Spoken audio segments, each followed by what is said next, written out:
Hi, I'm going to give a demonstration of my vintage 1980-something Playskool Talk and Play. This is a cassette-based interactive learning toy, and pretty neat how it works. It's basically a 4-track cassette tape that works similar to the way 8-tracks worked in the 70s. So what we have is a book that the child would follow along, and a story plays out on the cassettes. As the story on the cassettes plays out, the child is given instructions to push the color-coded buttons down here to select a path to follow within the story, or to select which Sesame Street character is telling the story, or the other characters of the Muppets or on any of the other tapes. I have a total of 7 tapes, but 8 books, which means there's 1 tape missing. And the book that has a missing tape is currently set up on the machine.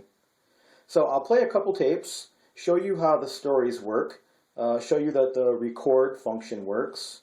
Everything in this is in great condition except a couple of the books I would rate as in fair shape, where it looks like the covers may have been stuck together from long storage. When I took them out of storage and peeled them apart, I couldn't help but peel off the covers on a couple, and I'll show each of those books maybe just under the camera as the story is playing.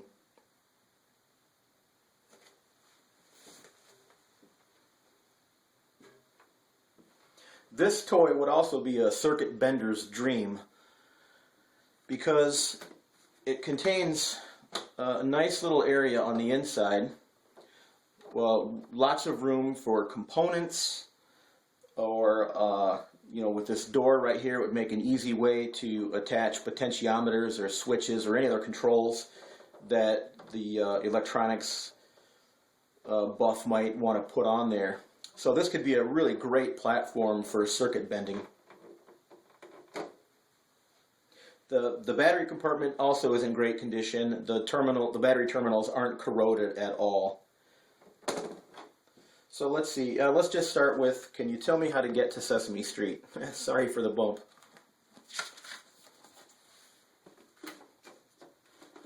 Let me find that one here. That's right here.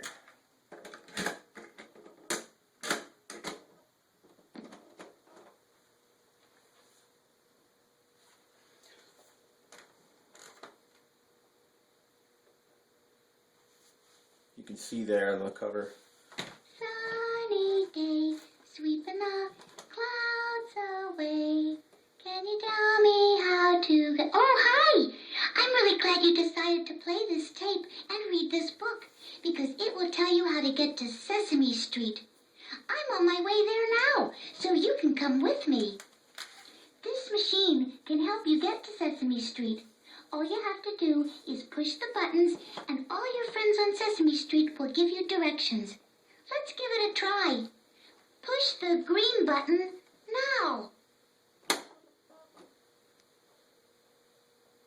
Yeah, this is green all right. Now leave me alone. Green corresponds to Oscar up here. Now push the yellow button. And yellow corresponds to Cookie Monster. Right, yellow. Me glad you going to Sesame Street. Now push the red button. Even though she said red, I'll push blue so you can see the path. This button isn't red. Strawberry jam is red. Now push the blue button. Which is already down.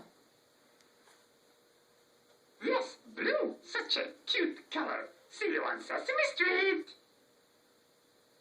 Did you recognize your Sesame Street friends? If you didn't, I will give you a hint. If you want Oscar to give you directions, push the green button. That's easy to remember because Oscar is green. If you want Cookie to give you directions, push the yellow button. That's because lots of cookies are yellow. If you want Ernie to give you directions, push the red button. Red because Ernie loves fire engines and they're most always red. If you want Grover to give you directions, push the blue button. That's 'cause Grover's blue. They're all waiting to help you get to Sesame Street. Remember, that's green for Oscar, yellow for Cookie, for Ernie, and blue for Grover. I'll meet you back at Sesame Street. Pick a button and push it now. Let's go with Cookie again. Cookie Monster here. You want to get to Sesame Street? You lost. Me lost Cookie once. It was me favorite. It was round and brown and had chocolate chippies in it. Me looked, but me no could find it. Oh, poor little lonely lost.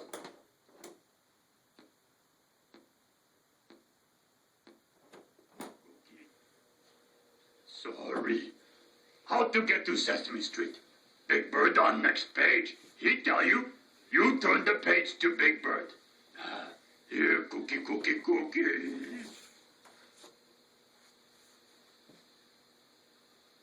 Hi, Cookie Monster told me you need directions to Sesame Street. Well, that's easy. I came here from Sesame Street, and you can go back the same way. Now, let's see. The last place I came through was a big castle. You know who lives there. He has lots of bats for pets, and he loves to count. And when he counts, you always hear... All you have to do is go to his castle, and he'll be able to help you get to Sesame Street. I'll finish So this here's page, what you do. and then I'll... See the 4 pictures change at the tapes. bottom of the page? See if you can find a picture of the person who lives in a castle. If you can find it, then put your finger on the button right under his picture. Go ahead and push the button now. A castle?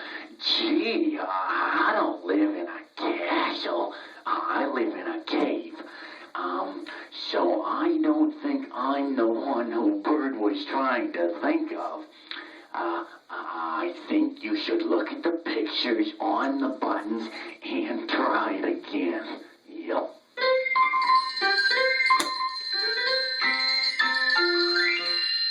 Yes, it is I, the Count, and my cat Fatatatita and I get very lonely. And Okay, so pretty clever way this works.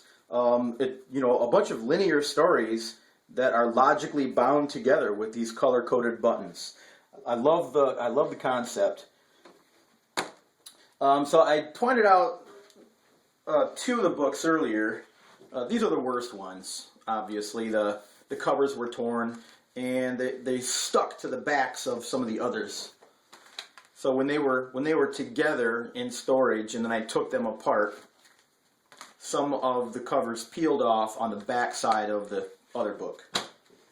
So that's pretty much how it works. Simple toy to operate. We'll change tapes. There is a record button also, so I'll put in a blank tape and hit the record. Before I record a test, I'll point out that the sticker right here is something that I printed. I created and printed off the internet. And just to get something on there, because that's a sticker belonged there, but this isn't the original sticker. If you're a collector and don't want it there, is obviously just peel it off. But it was actually difficult to understand what the keys meant without having that sticker on there. So let's see. I got the volume up, and I'll do a record function right now, and you'll hear how that records.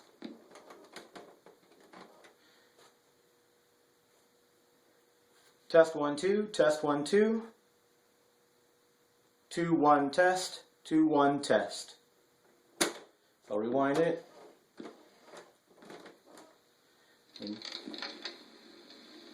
Test 1 2, test 1 2, 1 2 test, 1 2 test.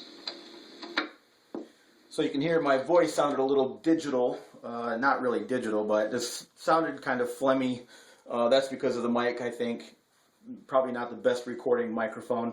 Plus, the tape I'm recording to is pretty old, and it's been recorded on many times.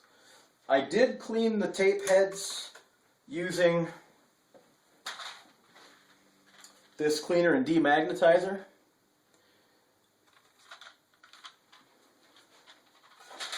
So we have a total of 8 books and 7 cassettes.